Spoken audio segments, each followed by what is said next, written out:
Un record mondial pour le Burkina. Hugues Fabrice Zango repousse les limites de ses performances. L'étalon du triple saut a passé la barre des 18 mètres pour devenir l'homme le plus grand triple sauteur de tous les temps en salle. Au meeting d'Aubière à Clermont-Ferrand, Hugues Fabrice Zango a dépassé son maître Thierry Tamgo qui a tenu le record de 17 mètres 92 pendant 10 ans. Le Burkinabé devient ainsi le nouveau roi du monde avec ses 18 mètres 07. Une victoire et avec la manière, au-delà du score de 3 buts à 1 administré aux Warriors du Zimbabwe en match comptant pour la deuxième journée du CHAN dans le groupe A, les étalons ont montré un bien meilleur visage dans la compétition. Après une première sortie catastrophique, les garçons de Kroll se remettent dans le sens de la marche et restent maîtres de leur destin dans ce CHAN. Mesdames et messieurs, amis sportifs, bienvenue à cet Actu Sport que j'ai l'immense plaisir de partager avec vous. Le développement des titres après ceci.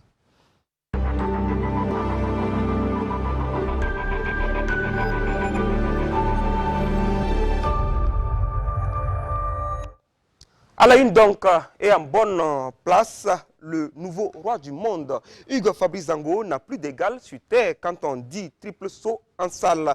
C'est sous la casquette de recordman du monde que l'étalon doré s'est présenté au meeting élite de Miramas en France. C'est après-midi, même sur le coup de 20h30, Hugues Fabrice Zango a remporté le meeting sur un bond de 17 mètres 05. Bravo donc à Hugues Fabrice Zango qui se retrouve encore dans les travées du gymnase, donc indisponible pour qu'on puisse établir une connexion directe avec le roi du monde. Mais après son record samedi dernier, nous l'avons enregistré au téléphone pour vous.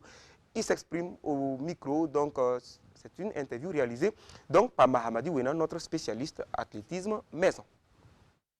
Après avoir réalisé cette performance synonyme de record du monde, il y a tout un tas d'émotions qui me sont passées par la tête, notamment de la joie déjà.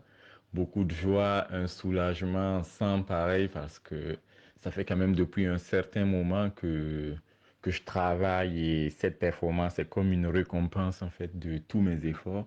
Alors j'ai le record du monde en salle, il me reste 22 cm pour avoir le record du monde absolu et forcément ça me trotte quelque part dans la tête. Du coup, l'objectif n'est pas forcément de viser ce record, mais d'avoir un niveau, en fait, créer un savoir-faire autour de cette performance, pouvoir toujours produire des performances de haut niveau qui nous permettront d'assurer une médaille aux Jeux Olympiques. Si je suis titillé et que je suis obligé d'aller chercher le record du monde de Jonathan Edwards, et très certainement, j'aurai les moyens et les armes d'aller le chercher.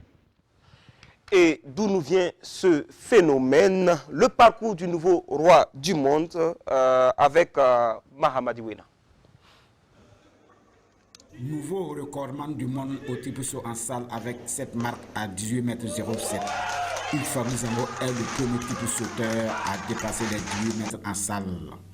L'ancien record était détenu par son entraîneur actuel Thierry Tamgo avec une marque à 17 mètres 92. Une performance hors norme de cet athlète détectée en 2011 par Christian Sanou à la faveur de l'UCBF.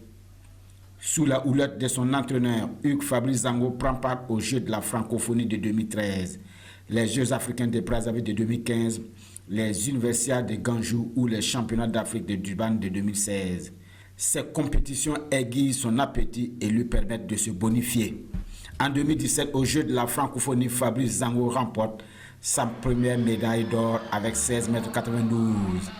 Fin 2017, Hugues Fabrice Zango, pour ses études, rejoint la France et le club Artois Athlétisme de Béthune.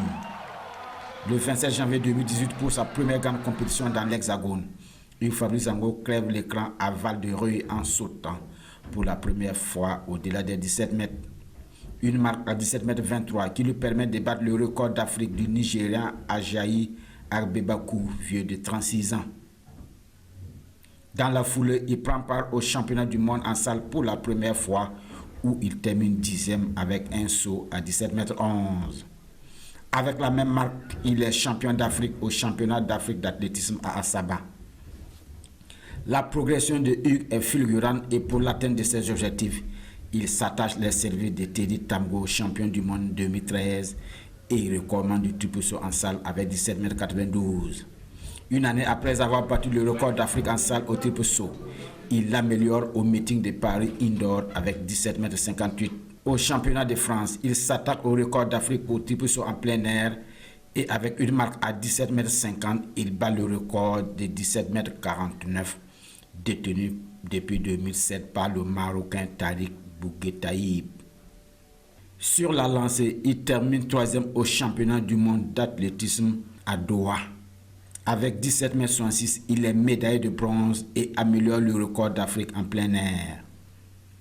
Dans la chasse au record, Hugues Fabrice Zango porte le record d'Afrique en salle à 17,77 m au meeting de Paris le 2 février 2020. Le 19 août, au meeting de Székesfehérvár en Hongrie, il bat pour la première fois le double champion olympique Christian Taylor et depuis ce 16 janvier, il a encore marqué son sport avec cette marque à 18,07 m. Humble mais très ambitieux, Fabrice Zango vise la médaille d'or au JO de Tokyo en juillet prochain. Également chasseur de records, il a en ligne de mire le record du monde en plein air du Britannique Jonathan Edwards, auteur d'une marque à 18,29 m le 7 août 1995 au mondial de Göteborg en Suède. Et ce n'est qu'une question de temps pour l'étalon Hugues Fabrice Zango. Et pour en savoir davantage sur le premier homme à sauter au-delà de 18 mètres en salle, on reçoit sur ce plateau celui-là même qui a suivi son évolution et qui l'a détecté, comme l'a dit Mahamadou Ouena, c'est après ceci.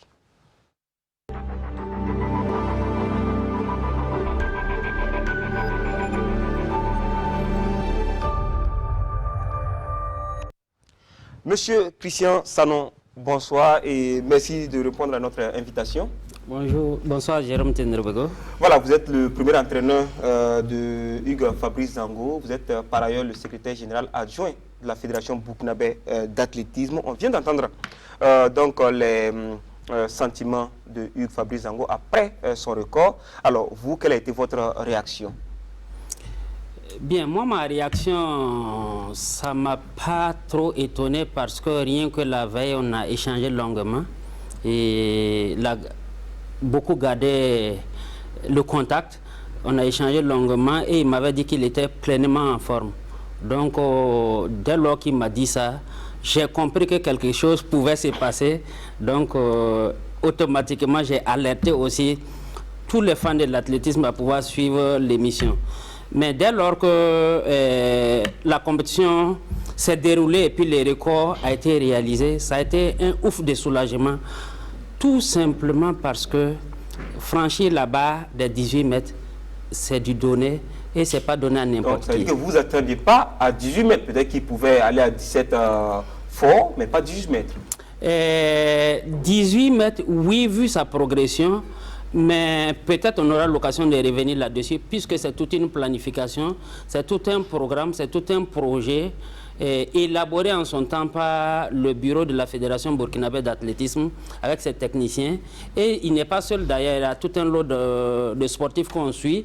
Et dans cette planification, l'objectif c'était les Jeux olympiques de Tokyo 2020. Malheureusement, avec la pandémie, ça n'a pas eu lieu. Mais les athlètes ont continué à se préparer et à progresser. Donc, conséquence, comme on a eu une année en plus et puis les athlètes ont pu se préparer, malgré le fait qu'ils n'ont pas pu compétir dans les conditions comme idoines. Alors, au-delà de cette planification, est-ce qu'il y a quelque chose d'autre qui peut expliquer cette fulgurance de Hugues Fabrice Zango? Oui, naturellement, c'est la préparation de base. C'est vrai que Hugues Fabrice Zango est venu en athlétisme étant déjà junior, mais dès lors qu'il a pris goût à cette discipline, il s'est donné corps et âme. Et il a mis du sérieux dans tout ce qu'il fait jusqu'à aujourd'hui. C'est ce qui donne ses résultats. Maintenant, l'autre aspect, c'est les objectifs qu'il vise. Parce que quand il détermine un objectif et il se le fixe pour l'atteindre, il se donne tous les moyens de le faire. Et c'est sur cette lancée il est. Sinon, les prévisions en réalité, selon ce que les techniciens de la Fédération burkinabé d'athlétisme avaient fait avec le DTN Missiri Savadogo, théoriquement en 2020, Tokyo 2020, il devait tourner autour de 17,80 mètres. C'est un travail scientifique. Voilà. Et aujourd'hui, Hugues Fabrice Zango est un phénomène mondial, on va le dire. Qu'est-ce que vous, au niveau de la Fédération burkinabé d'athlétisme, justement, vous faites pour pouvoir tirer meilleur profit de cette performance-là de Hugues Fabrice Zango, ne serait-ce que créer, susciter l'engouement autour de l'athlétisme au Burkina? Bon, l'engouement est déjà créé, c'est pas suite à ces résultats depuis ces 4 dernières années, depuis qu'il a commencé à se faire voir par le public et à faire des résultats. Dès lors, les jeunes sportifs cherchent à se mettre dans la peau de Fabrice. Tous les jours, on a des sportifs qui veulent faire de l'athlétisme. Et aussi, par rapport à ces projets, la fédération actuellement a pu cibler un certain nombre de jeunes avec le soutien du ministère des Sports et des Loisirs, qui sincèrement, depuis ces dernières années, nous soutient beaucoup. Le projet est en marche et dans ce projet, l'objectif est les Jeux Olympiques de Paris 2024. Donc vous comprenez que c'est tout un programme, c'est tout un projet. Et on dit qu'il veut aller loin maintenant sa monture. Il ne faut pas attendre que Zango soit à la sortie pour commencer à chercher d'autres Zango Fabrice. Donc c'est sur cette lancée on est. Et on ne souhaite pas faire une piètre prestation à Paris 2024. Mais déjà, on va parler des objectifs de Hugues Fabrice Zango pour 2021 maintenant, puisque les JO ont été décalés d'une année. C'est l'objectif clairement affiché par Hugues Fabrice Zango. Vous êtes confiant que le Burkina, en tout cas on sait que le Burkina n'a jamais été aussi proche d'une médaille olympique? Oui, il faut que le Burkina, les autorités saisissent cette opportunité parce que ça ne vient pas tous les jours. C'est tout un processus, c'est toute une carrière. Et si on est si proche aujourd'hui, c'est qu'il y a un travail qui a été fait. Donc, moi, je suis confiant. Je suis confiant pour plusieurs raisons. La première, l'athlète même est confiant parce que à chaque fois qu'il a visé un objectif, il ne désarme pas, il va jusqu'au bout. Ça, c'est le premier point positif. Le deuxième point positif, c'est que depuis un certain temps, on a le soutien des autorités politiques de ce pays. Quand bien même, avec ce nouveau titre de champion du monde en salle, le record du monde en salle, il faut encore revoir beaucoup de choses. Son coach Teddy l'a dit, c'est maintenant que les choses sérieuses commencent. Les choses sérieuses commencent parce que après 18 mètres, ça demande beaucoup de travail, beaucoup de suivi et beaucoup d'opportunités s'ouvrent. Et qui parle d'opportunités de compétition et de préparation parle aussi de moyens. Donc, conséquence, c'est une invite aux autorités de ce pays que les techniciens ont fait leur travail, les journalistes ont fait leur travail, les politiques aussi, on attend un peu. Mais en même temps, ce soir, on voit Hugues Fabrice Zango au meeting de Miranas à Clermont-Ferrand, qui a fait 17 mètres 0,5. Comment vous analysez cela? Je trouve que techniquement, ça peut s'expliquer. Tout simplement parce que 18 mètres, ce n'est pas une petite performance. Et au-delà de ça, qui parle d'efforts physiques intenses, parle aussi de récupération. Et derrière cette récupération, il faut dire qu'il y a tout un monde autour de l'athlète. Il y a tout un monde. On parle de kiné, on parle de psychologue, on parle de diététicien. Il faut bien l'entourer. Il faut bien l'entourer. Et tout ça, c'est des frais. Et en même temps, vous êtes en train négocier un passeport diplomatique pour Hugues Fabrice Zango qui doit être beaucoup plus mobile. On sait qu'il y a des athlètes burkinabés qui l'ont. Oui, c'est quelque chose qui devrait être une solution salvatrice parce que tous les pays n'ont pas un talent comme ça et en la matière, tout est bon pour quand même lui créer des emmerdes. Donc pour se mettre à l'abri, on a vu... Oui, parce qu'il va susciter la convoitise. Bien sûr, on a vu les championnats du monde à Londres où on n'a pas pu participer pour des raisons de visa. Et au-delà de ça, dès lors qu'on sait que actuellement, on a un champion qui est le meilleur mondial avec le record, il faut bien sûr prendre les dispositions. Donc je pense qu'il faut déjà y penser, il ne faut pas attendre d'être surpris avant de se lever pour courir. D'accord. Voilà. Nous allons vous dire merci. Merci pour tout le travail que vous abattez dans l'athlétisme depuis très longtemps. Merci à toute la fédération burkinabé d'athlétisme et bon courage à Hugues Fabrice Zango pour ses objectifs. Vous restez avec nous pour la suite donc, de cette émission. Et on reste dans l'athlétisme avec un événement qui s'impose tout doucement dans le paysage sportif de la capitale burkinabé. Les 10 km de Ouaga qui étaient à leur 5e édition le week-end dernier au palmarès. On a reconduit le duo intenable Inoussa Semporé et Samata Tende. Les détails avec Alex Dagri. Inoussa Semporé et Samata Tende signent encore leur nom en lettres d'or au palmarès du semi-marathon, les 10 km de Ouaga. Pour cette 5e édition, le champion de l'édition 4 s'est montré encore plus rapide en franchissant la ligne d'arrivée après 26 minutes 53 secondes et sur une distance de 5 km x 2. Il devance Yacouba Sissé et Jean-François Dabiri, arrivés respectivement après 27 minutes 24 secondes et 27 minutes 30 secondes. Sur les dames, Samata Tende des Hauts-Bassins, aussi champion de l'édition précédente, arrive première en 30 minutes 8 secondes. Florence Kinda et Brigitte Sani complètent le trio de tête avec 33 minutes 11 secondes et 33 minutes 20 secondes. Cette année, il y avait trop de pression parce que beaucoup de gens se sont préparés pour venir. Et là aussi pour moi c'était de garder la tête tranquille et ne pas se précipiter.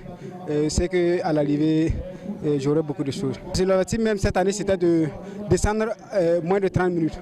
Et également continuer sur cette ligne pour le semi-marathon et le marathon à venir. J'ai trouvé que la course a été un peu facile pour moi. Je me sentais à l'aise. L'année passée, j'ai gagné cette fois-ci aussi. J'ai vu que je me sentais aussi même à l'aise que l'année passée pendant la course. 650 athlètes étaient au rendez-vous de la 5e édition du semi-marathon avec une grande participation des plus jeunes.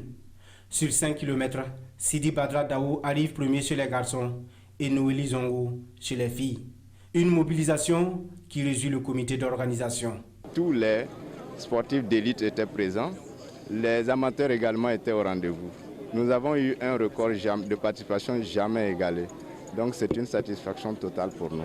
Notre mission c'est justement d'amener la jeunesse, le peuple burkinabé, à croire en lui-même, surtout à la jeunesse, à croire en elle-même. C'est l'expression de ce que nous voulons faire pour le sport au Burkina. Permettre au plus grand nombre de pouvoir exercer une activité sportive qui permet non seulement de garantir la santé, donner de l'ambiance et puis valoriser les plus méritants.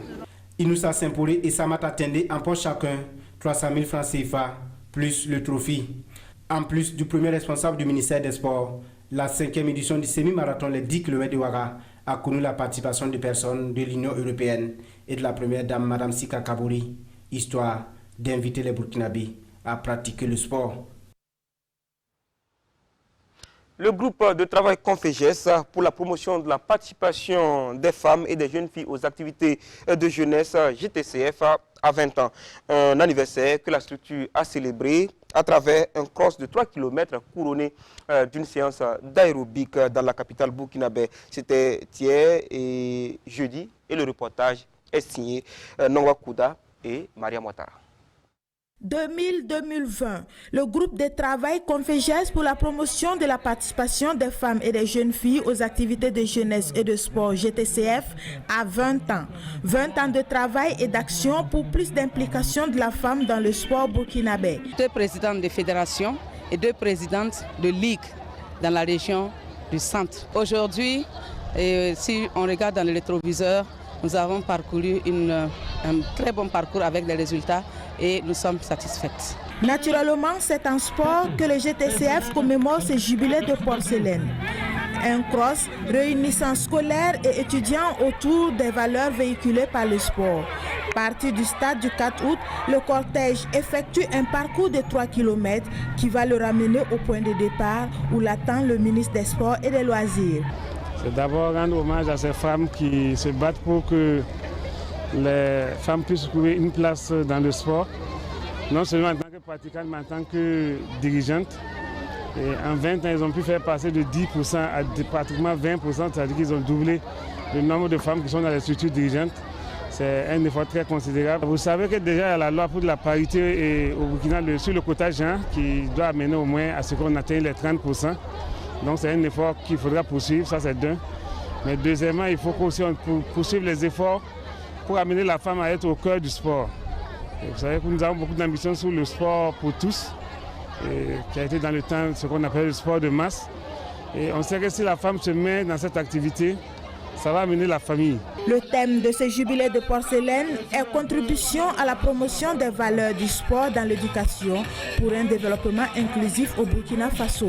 Preuve que le GTCF a du pain sur la planche pour les années à venir. Nous n'avons pas fini certainement avec le sport de haut niveau, mais nous allons nous réorienter avec le ministre des Sports et des Loisirs vers la pratique du sport, la sensibilisation et pour que les gens puissent pratiquer et organiser aussi des activités incitatives comme ce soir. Une séance d'aérobic a permis aux sportifs du jour de finir en beauté cette journée commémorative.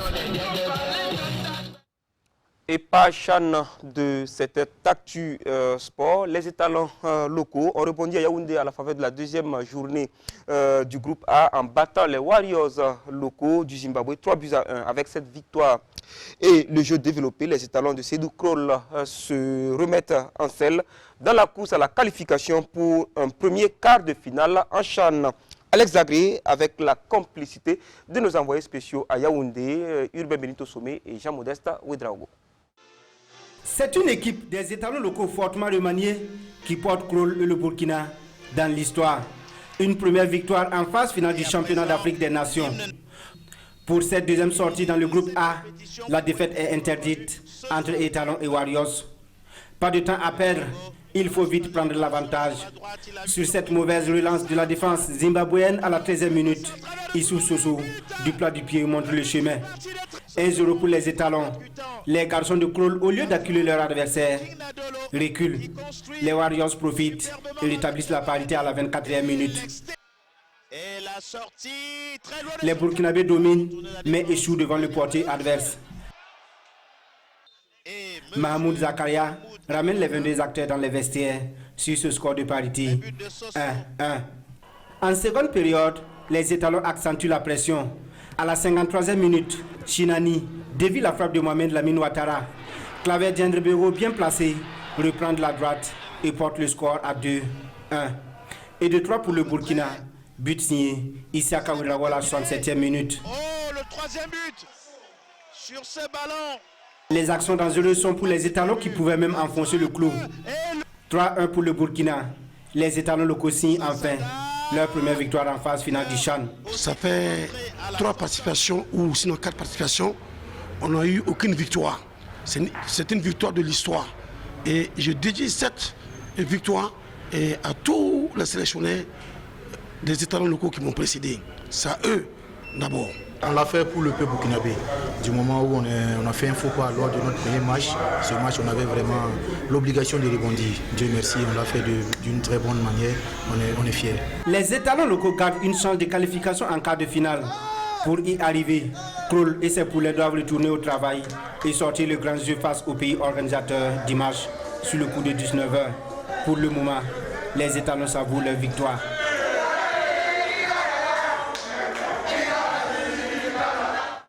Voilà, bravo donc aux étalons locaux. Et sachez que dans la première opposition de la deuxième journée dans ce groupe A, les Lions indomptables du Cameroun et les Aigles du Mali ont fait jeu égal, un but partout. En raison du Covid-19, le gouvernement camerounais a décidé de limiter l'accès au stade à 25% donc de leur capacité. Une mesure qui oblige de nombreux fans à se rabattre sur leur poste téléviseur ou à investir donc les fan zones. Mercredi, à l'occasion de la deuxième journée du groupe A, nos envoyés spéciaux sont allés vivre les deux matchs Mali, Cameroun et Burkina-Zimbabwe sur le site de l'hôtel de ville de Yaoundé. Voici leur constat. Hôtel de ville de Yaoundé, il est 17h. C'est l'heure du match Mali-Cameroun. Certains supporters ne pouvant pas avoir accès au stade pour raison de limitation du taux de remplissage à 25% se rabattent sur les fan zones. Dressés pour l'occasion, les supporters suivent avec intérêt ce match. Les Lions à prime ouvrent le score, le Mali égalise. Le match gagne en intensité. Les supporters des Lions commencent alors à s'inquiéter. C'est la mi-temps et chacun y va de son commentaire. Un match très disputé, un match très serré. Les deux équipes prouvent qu'ils sont vraiment venus pas pour faire des figurants. Je crois que d'ici la fin de cette rencontre, on aura un but pour départager les deux équipes. À la fin du match, un but partout. Un score qui, selon certains supporters, arrange les deux équipes en attendant le match Burkina Faso-Zimbabwe. Quand on joue le match, il y a une équipe qui gagne, l'autre équipe perd. Maintenant, c'est match nul, c'est bon pour tout le monde. C'est bien joué, mais par la performance de l'équipe du Mali, mais je pense très bien. Le Cameroun a joué de son mieux, mais ce n'était pas de leur catégorie, sincèrement dit. Le Burkina Faso, défait par le Mali au premier match, et le Zimbabwe, battu par le Cameroun en ouverture, semblent les plus faibles du groupe. Si le Cameroun est fort, le Mali est fort, on va se retrouver en finale. Donc, en selon mon point de vue, on va jouer la finale entre Mali et Cameroun. Avant le très attendu Burkina Faso-Zimbabwe, le match de la relance, le match de rattrapage, un jeune freestyler camerounais gratifie le public d'un beau spectacle. Déjà pour la petite histoire, j'ai été médaillé en France avec à Nice 2013. Et il n'y a pas l'école de ça au Cameroun. Donc c'est ma tête qui travaille avec tout ce que vous avez vu là.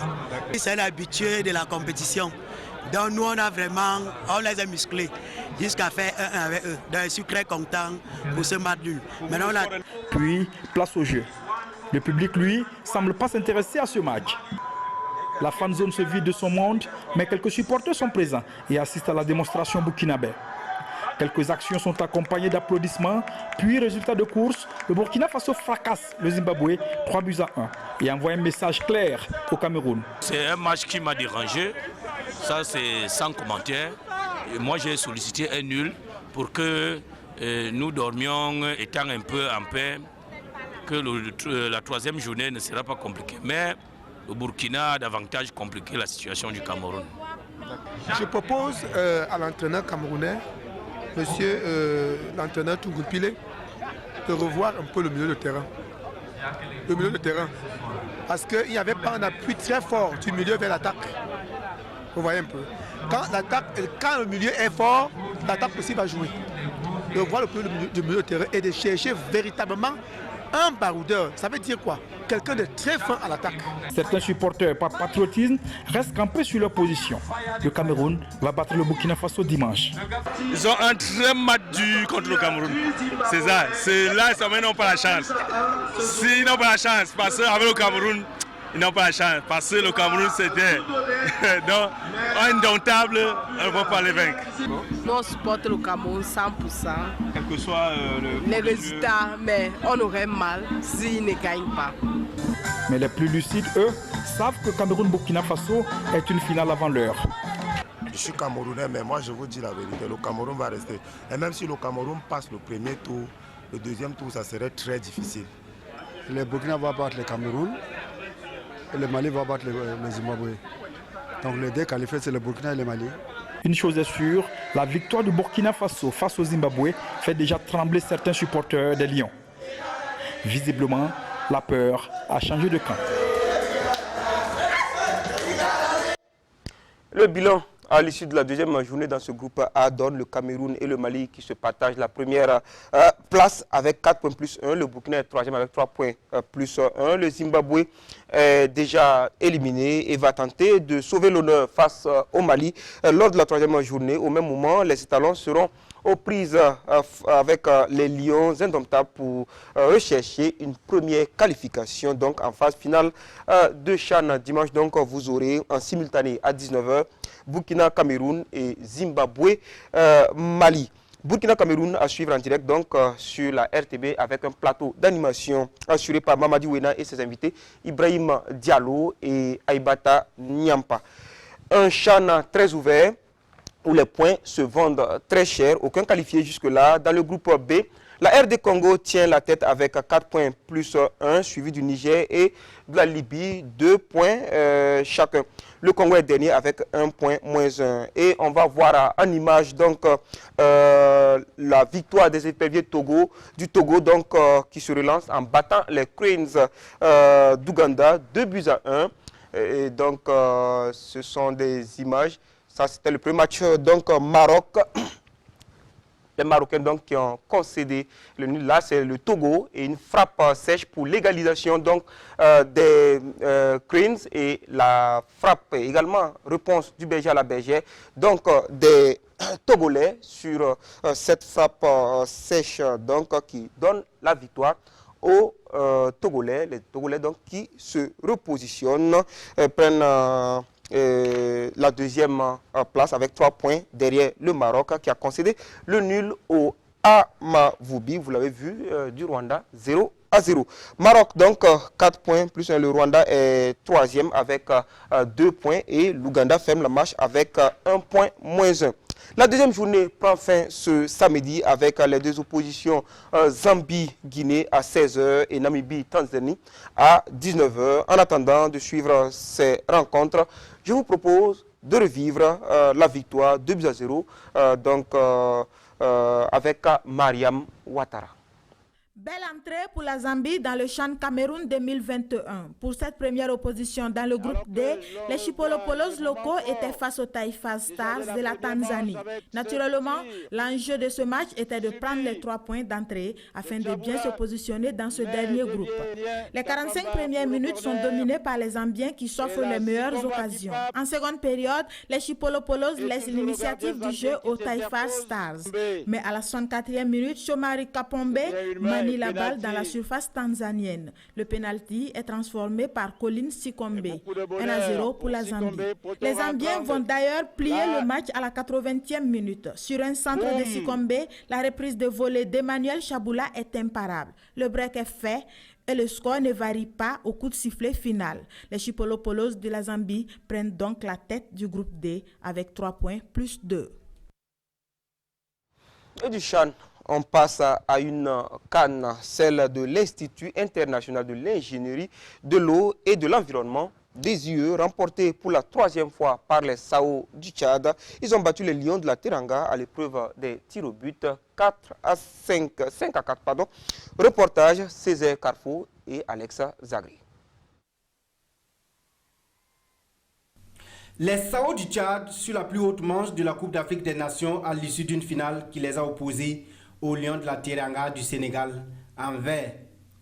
Exécution d'hymne et coup d'envoi de la finale. Le Tchad se montre plus fort et domine l'équipe du Sénégal. Les Lions de la Teranga subissent mais gardent ses cages inviolées grâce à une défense solide. Score nul et blanc à la pause.